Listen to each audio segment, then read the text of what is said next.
안녕하세요. 오만사입니다. 저는 35살 직장에 다니는 사대기입니다. 남편과 결혼한 지는 2년이 되었어요. 얼마 전 주말에 친정에서 대규모 김장을 했습니다. 저에게는 언니가 위로 둘이나 있었고 오빠도 한 명 있어요. 제가 막내인 셈인데 매년마다 텃밭 농사를 지으시는 아빠의 시골집에서 모두 모여서 김장을 하곤 했어요.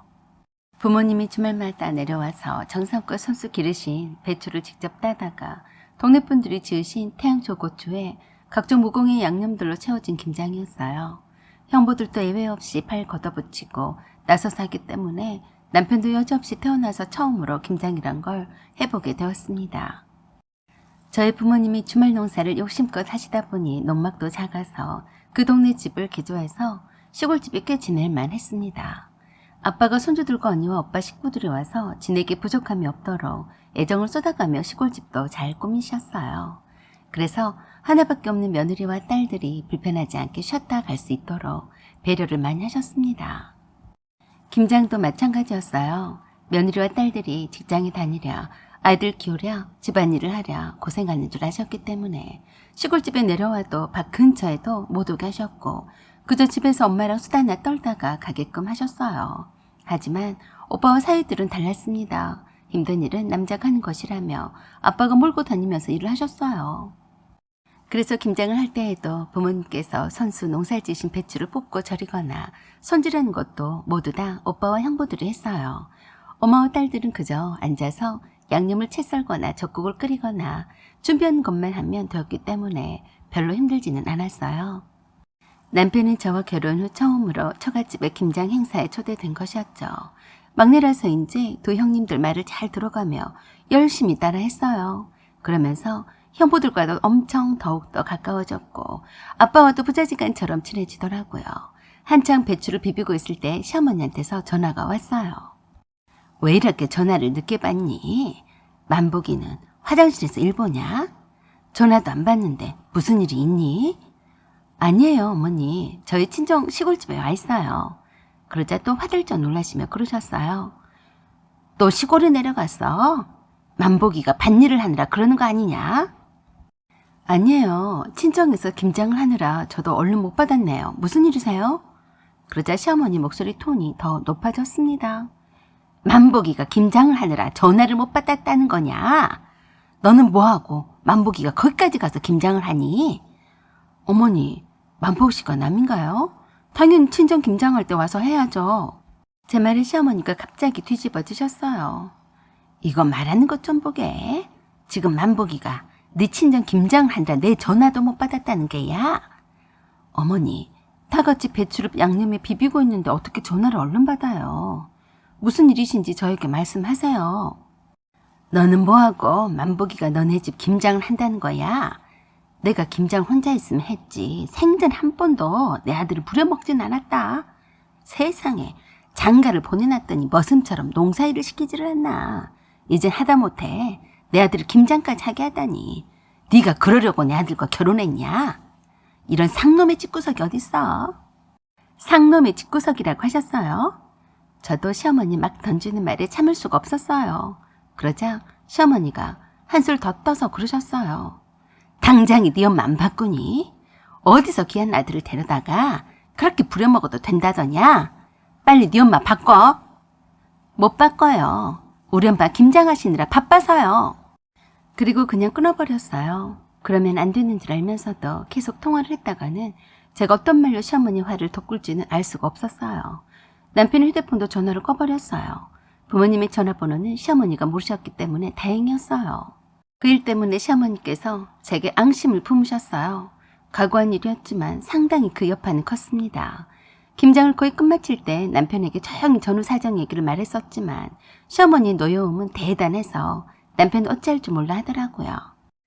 집으로 돌아온 그 늦은 시각에 집에 오셔서 저에게 삿대질을 해가며 큰 소리로 난리도 아니었어요. 버르장머리 없이 어디 시어머니 전화를 끊어버려? 가정교육도 제대로 못 배워서 시집을 보낸 주제에 어디 멀쩡한 아들을 머슴 부리듯 한단 말이냐? 그래서 제가 그랬어요. 어머니, 상놈이 집구석이란 말은 취소하고 저에게 사과하세요. 그러면 저도 어머니께 잘못했다고 사과드릴게요. 아니실 거면 그냥 돌아가세요. 어른이라고 해서 무조건 옳고 아랫사람한테 대우만 받으실 생각은 마시고요. 그러자 시어머니가 더 노발대발 하셨어요. 서슬 파랗게 며느리를 혼내주려고 그 밤중에 달려왔는데 얼굴빛 하나도 안 변하는 저를 보고 질린 표정이었어요. 그 오밤중에 시어머니가 언성을 높여봤자 별 이득도 없을 것 같은데 가만두면 계속 평행선일 것 같아서 남편이 시어머니를 말렸어요. 엄마, 저희들도 내일 일찍 출근해야 하니까 이젠 돌아가세요. 그러자 시어머니가 펄쩍 뛰면서 말씀을 하셨어요. 지금 내일 출근이 문제냐? 너는 보고도 모르겠어. 시어머니한테 이렇게 불쌍한 며느리는 세상에 없다. 안 그러냐? 엄마가 먼저 상놈이 집구석이라고 했다면서요. 수연이 성격에 그런 말 듣고 있을 애가 아니라고요. 그래서 전화 끄는 걸 다행으로 하세요. 그러자 더 뒤로 나자빠질 듯이 팔딱팔딱 뛰면서 화를 더 내셨어요. 정신 차려. 네가 누구 덕에 이렇게 잘 사는데 장가를 갔다고 딱 네 마누라 편을 들고 자빠졌냐? 그러자 남편이 시어머니를 모시고 나가면서 그러더라고요. 엄마, 저희 지금 일하고 와서 피곤하니까 제가 내일 잘 타이를게요. 죄송해요. 그런 뒤로 제가 시어머니께 전화를 드리지 않았고 시어머니도 저에게 전화를 주시지 않으셨어요. 그러다가 시어머니한테서 메시지가 왔습니다. 주말에 작은 집 시골에서 김장을 하니까 준비하고 내려와라. 라고 뜬금없이 메시지가 왔어요. 생전 한 번도 김장도 하지 않으시고 큰 집이나 작은 집에서 한 통씩 얻어와서 먹곤 했다는데 갑자기 김장을 한다며 호출을 한다니까 이게 뭐지? 란 생각이 들었습니다.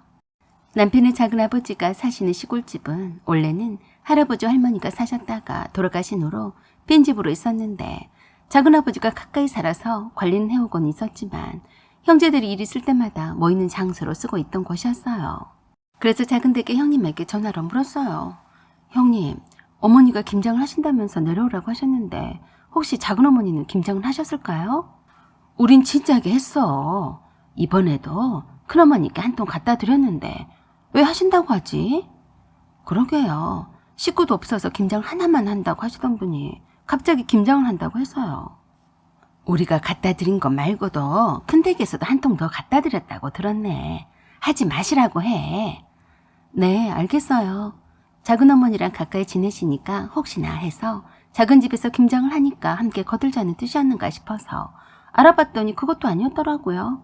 참 이상하다 싶었습니다. 그래도 남편은 남들도 다 하는 김장김치를 매번 얻어먹기도 그러셨나 보다고 하면서 김장을 하면서 엄마랑 사이 좀 가까워지자고 하면서 그냥 군소리 하지 말고 오라면 오고 가라면 가는 식으로 따르자고 했습니다. 그래서 시어머니가 시키는 대로 내려갔어요. 그런데 깜짝 놀랐습니다. 그 시골집에 내려가서 문을 열자마자 쌓여있는 배추더미를 보고 입을 다물지 못했어요. 남편도 놀라 자빠질 정도였는데 시어머니는 보이지 않고 남편에게만 전화를 하셨어요. 만보가, 너는 거기 있지 말고 얼른 차 갖고 이리 오너라. 넌 할 일이 있다. 빨리 와라. 남편은 급한 시어머니 호출에 달려갔어요. 이 너른 마당에 웬 배추더미만 산을 이루고 냉골인 텅 빈 시골집에 나 혼자 덩그러니 남겨져 있었어요. 남편은 시어머니 호출에 달려가서 금방 올 줄 알았는데 영문을 모르겠고 뭐 어쩌자는 건지 알 수가 없어서 그냥 아무것도 하지 않고 있었어요. 그때 마침 시어머니한테서 전화가 왔어요. 지금 뭐하고 있었냐? 네, 그냥 만복씨 오기만을 기다리고 있는데요. 왜요? 왜요라니? 마당에 배추 안 보이냐? 네, 있는데요. 그거 네가 해야 할 김장배추다. 난 1년에 한 번이나 있을까 말까 하는 친구들과 여행을 가는 날이라서 네 혼자 해야겠다. 네? 저 혼자 이 많은 걸 하라고요? 왜 그러냐? 네 친정에서는 매년마다 그 정도 한다고 하지 않았냐? 아, 그리고 만복이는 내 친구들과 여행을 가는데 운전해주기로 했다. 그리 알고 만복이는 기다리지 마라. 라고 하시고는 뚝 끊으셨어요. 그리고는 전화를 받지 않으셨습니다. 기가 막힐 노릇이었죠. 그래서 남편에게 전화를 했더니 시어머니가 친구분 두 분과 함께 모처럼 여행을 가시는데 동행을 하기로 했다며 김장은 혼자 못할 테니까 그냥 냅두라고 했어요. 그랬더니 시어머니가 톡을 보내왔습니다. 돈 들여서 산 아까운 폐주다. 하나도 버리지 말고 절여놔라. 내가 양념재료는 다 준비를 해뒀으니까 나머지는 네가 해라. 얼척이 없어서 한마디 대꾸를 하고 싶었지만 그러기도 싫었어요. 이걸 어떻게 하나 하고 한참을 생각하다가 드디어 결심하고 오는 길에 오다 보면 보였던 도로변가 너머로 김치 공장에 연락을 했어요. 그 김치 공장에다 마당에 쌓여있는 배추를 가져가라고 했어요. 무조건 그쪽에서 부르는 가격에 가져가랬더니 좋아라 하더라고요. 그리고 알아서 그쪽 김치 공장에서 생산한 김치를 달라고 했습니다. 생각보다 들어간 양념도 시간도 노고도 없는데 많이 주더라고요. 그렇게 하고 저는 바로 집으로 올라왔고 친정집에 가서 엄마를 모시고 언니들과 바람 쐬러 1박 2일로 바닷가로 놀러 갔어요. 펜션에서 나와서 마지막 저녁 식사로 유명한 회 한정식 식당에서 식사를 한창 하고 있는데 시어머니 전화가 울렸어요. 너 지금 김장을 했냐 안 했냐?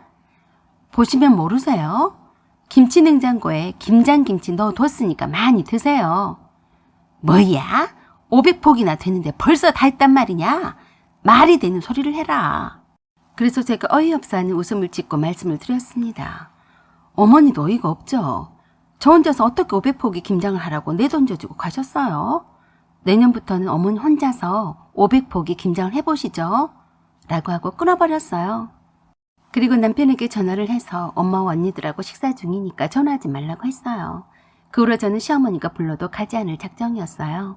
남편은 시어머니가 김장한다고 하더라도 저는 부르지 않고 남편이 혼자서 시어머니와 함께 하겠다고 했습니다. 처갓집에서 한번 했더니 할만하다고 하더라고요.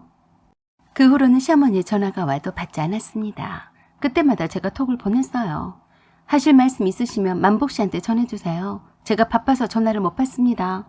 그렇게 시어머니 목소리를 들을 일이 없으니까 참 속이 편했습니다. 서로가 편하게 두루두루 사는 것이 현명하다고 생각했어요.